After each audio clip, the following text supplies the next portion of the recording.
I welcome the opportunity to contribute to this important debate. At the outset, Minister, I don't know if there was anything wrong with this transaction. But I think it's clear, with the amount of questions that have been raised on all sides of the House and outside, that it warrants further investigation. And it warrants an investigation that has more credibility than what KPMG can bring to the table. And I'm not going to reiterate the points that my colleagues have made. But I, for the life of me, can't understand why you and the government are not prepared to put in place a credible alternative to investigate this. Minister, you and the Taoiseach made a lot of charges against my party over the past number of years. Terms like axis of evil, terms like golden circle. You used them to good effect at a time when the country was challenged in a very particular way. And you rode the crest of a wave on the back of those comments and platitudes. No, that's fine. That's fine. I can understand you playing that game. But, Minister, if you're to look at the cast of characters that are involved here, in this particular deal, and look at when you were last in government, and you look at the way things were strung together then, that led to a particular finding from a tribunal, and you look at the same cast of characters again, Taoiseach, it would be very hard to convince a certain group of people outside this House that the real golden circle, the real axis of evil, existed when you were in office and are now emerging again when you're back in office. Now, I'm not going to add to that, but I think it should set the context in which a fully transparent and independent investigation is established. You look at the way people were treated in this. 105 million is a hell of a lot of money. And I'll tell you, 5 million to the directors of a burst company is a phenomenal amount of money. I was in a home yesterday of a family who have been evicted by the bank. They owed 140,000. They were thrown out in January. They're living in rented accommodation. They got nothing when they were pushed out the door.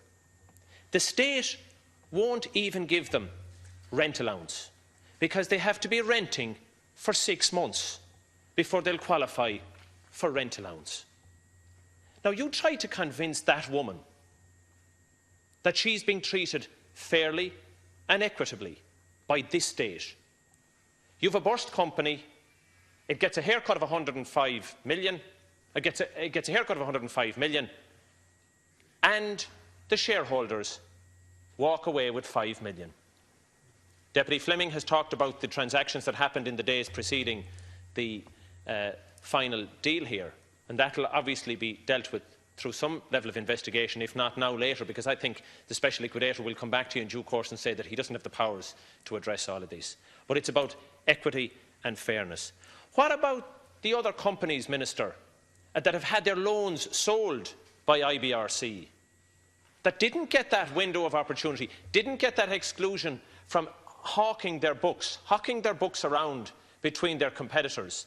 There are many small to medium enterprises who were funded through Anglo, who became, by virtue of your decision to establish or to liquidate IBRC, who found their loans being offered to their competitors.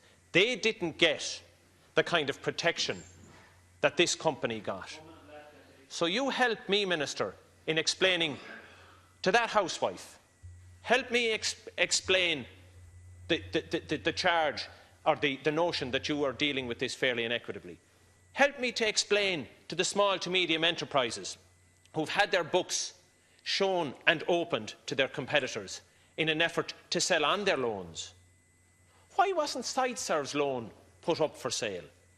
Some of your people have indicated receivership would have damaged the value of the company. Why wasn't their loan traded and offered around like others?